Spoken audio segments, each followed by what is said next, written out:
అమ్మా అమ్మా ఏమైందిరా పెద్దోడా?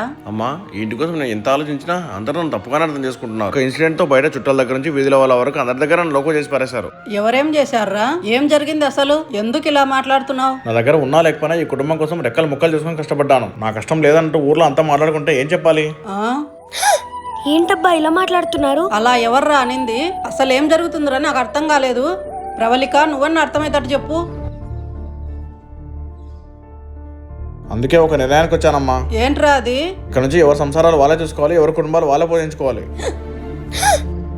ఏంట్రా వేరే కాపురం పెడుతున్నావా? నేను మన కుటుంబాన్ని ఇంకా రోడ్డు మీద తీసుకెళ్ళాలని అనుకోవట్లేదమ్మా. అలానే నీ గౌరవం తగ్గించే పని కూడా చేయను. ఏంట్రా ఏవేవో మాట్లాడుతున్నావు? నాకేం అర్థం కావడం లేదు. నువ్వేంటి ప్రవళిక నోట్లో బెల్లం పెట్టిన రాయిలా అలా ఉండిపోయావు? నాకేం తెలియదు అత్తయ్య, మీ అబ్బాయిని అడగండి. ఏదన్నా ఉంటే డైరెక్ట్ గా చెప్పన్నయ్యా, పర్లేదు. ఇలా మనసులో ఒకటి బయట ఒకటి మాట్లాడక్కర్లేదు. ఏవండి మీరు కొంచెం ఉంటారా? బావగారు ఏమైంది అసలు?